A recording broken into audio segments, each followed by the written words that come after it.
Audiobook Academy. Book Summary. Heidi. By Johanna Spyri. Johanna Spyri's 1881 novel Heidi, a bestseller in Switzerland, is called Heidi after the title character. Heidi's years of study and adventures and Heidi's using her knowledge were the first two books to be published. The book quickly rose to the status of one of the best-selling works of all time and a perennial favorite among readers in Switzerland. A young girl, Heidi, stays with her grandfather in the Swiss Alps after the death of her parents when she was just 6 years old in this novel. Heidi's grandfather, despite the fact that he lives in a remote area and is viewed as an eccentric and hermit by the residents of the nearby village, is taking good care of her. Even though he appears rough and unapproachable, he goes above and beyond to provide for her, while also educating her about the hardships of the mountainous life. In addition to receiving an abundance of love and care from her grandfather, Heidi relishes the surrounding natural beauty and the coziness of her own house. Heidi's grandpa chooses to bring her back to Frankfurt, where she can acquire an education appropriate for a lady, as she continues to grow. Since leaving the mountain cottage, Heidi has had to put in more work adjusting to city life than she did when she first moved there. She misses the freedom, fresh air, and companionship of her grandfather. Adam von Kamp's book Adelaide, The Girl from the Alps bears a striking resemblance to this story. Because the characters and plots in these two books are so similar, it's safe to assume Johanna Spyri read Adelaide as a child and drew inspiration from it for Heidi.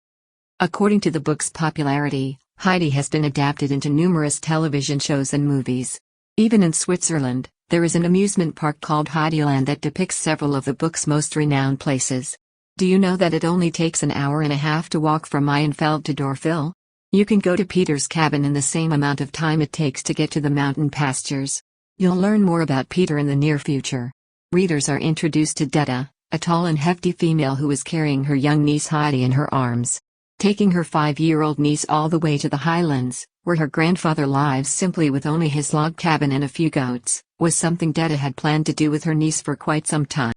Because they weren't invited to weigh in, neither Heidi nor the grandfather had an opinion on Detta's choice. When Heidi first arrived, she immediately began exploring her new surroundings. The cottage had a single room with a built-in closet, a table, and a chair, which grandfather showed her. Grandfather's bed and a large vessel over the fireplace hung on the other side of the room. In the attic, Heidi found a place to rest her head, thanks to her grandfather, who constructed her a bed out of hay. He was definitely smitten with the girl from the moment he laid eyes on her. All of the Dorfil's goats as well as the two of her grandfather's goats, Schwally and Barely, accompanied Peter on his journey to the pasture on the following day. Heidi was reaping the rewards of alpine life, becoming stronger and stronger with each passing day. The seasons had shifted, and the mountain was blanketed in a thick layer of snow as the winter season began. Grandpa accompanied Heidi on a sleigh trip to Peter's log cottage because she was spending so much time with Peter. Heidi's kindness and genuineness won over Peter's family, including his mother and his blind grandmother. Heidi's voice was especially pleasing to the grandmother. Heidi persuaded her grandpa to fix her grandmother's cabin the following day, so it wouldn't fall down. After moving to the highlands, Grandpa's first encounter with another human was that one. Heidi's role as a cheerleader for the Peters family as their grandfather worked around the house was just beginning. It was 3 years since Heidi's arrival in the highlands, and she had a lot to learn in that time.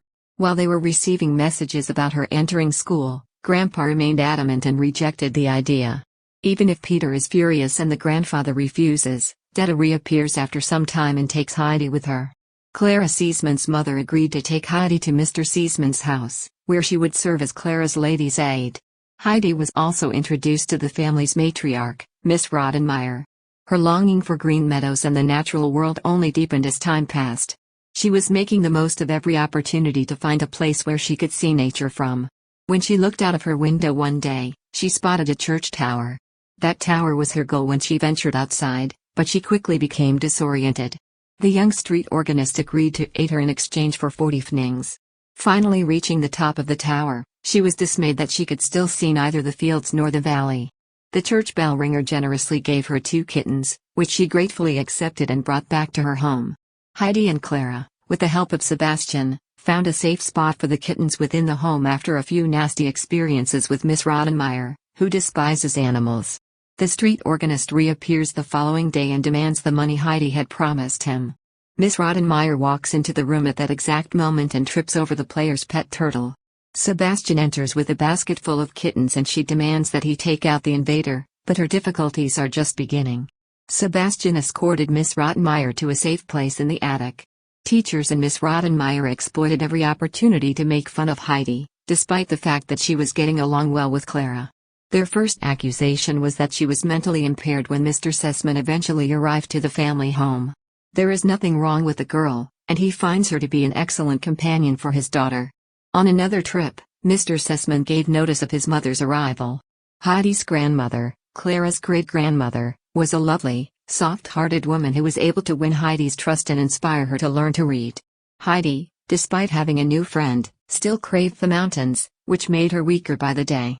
Her skin tone grew paler and paler with each passing day, as did her desire for nourishment. Odd incidents began to occur, and the possibility that a ghost was present terrified everyone because the main house doors were suddenly opened wide every morning by themselves. Fortunately, Mr. Sessiam made a triumphant comeback, and he and Dr. Klassen were able to solve the puzzles together. Unaware of her actions, Heidi was moonwalking and accidentally unlocking the door. Heidi's doctor classified her disease as homesickness and recommended that Heidi return to the mountains as the only viable treatment and cure for her illness. The following morning, Heidi boarded a train in Mayenflat and rode in the carriage of a local baker all the way to Dorfil. The moment she stepped off the plane, she rushed to Peter's grandmother's house, where she gave her 2 buns as a gift. Everybody was thrilled to have her back home, but most of all her grandfather, who had regained his trust in humanity after realizing his mistakes. For Heidi's sake, he makes the decision to relocate to Dorfil every winter. Clara's letter will arrive soon, informing them of their upcoming visit. In the months that followed, Dr. Klassen's life was ripped apart by the loss of his only daughter. Clara's condition deteriorated, so their trip to Switzerland had to be postponed. Nevertheless, Dr. Klassmann volunteered to make the trip in her place.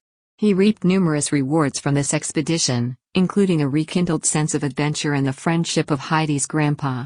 As a result, they could spend more time together in the hotel in Dorfil, rather than at the faraway town of Ragas. After Heidi and Peter persuaded the doctor to join them at the pastures, he began spending every day there. Once envious, Peter eventually embraced the foreign guest who had even offered to pay for his meals. When he fell ill, the doctor asked Heidi to come back to Frankfurt and care for him. He returned to his house in the highlands, barely wanting to go. Grandpa and Heidi relocated to Dorfil with their goats in October, just in time for the first snowstorms of the season. Heidi started going to class and Peter used to skip it. Heidi taught her grandfather to read by tricking him into paying attention while he was being beaten by his enraged father.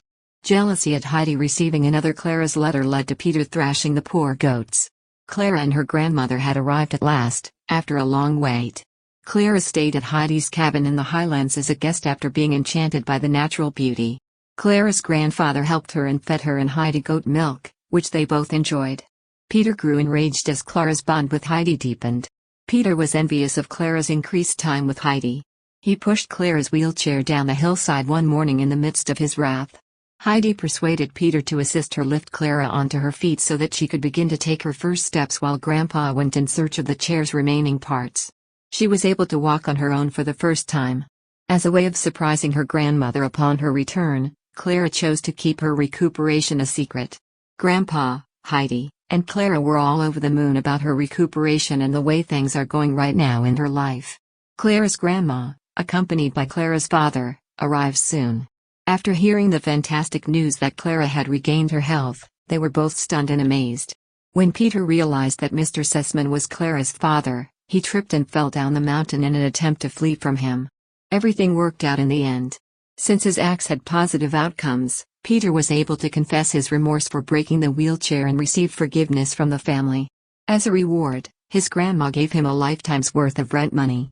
It made Grandpa's grandmother pleased since she acquired a new bed for Peter's grandmother because of the Sessamans' pledge to look after Heidi after he died. Despite their return to Frankfurt, the Sessamans plan to return to the mountains again in the spring of 2019. Characters: Heidi, Clara, Grandpa, Peter, Peter's mom, Peter's grandmother, Mr. Sessman, Dr. Klassen, Clara's grandmother, Miss Rottenmeier. Heidi. This novel's protagonist. As a child, she was raised by her aunt in the Alps Valley as an orphan. In the following years, she relocated to her grandfather's mountain home.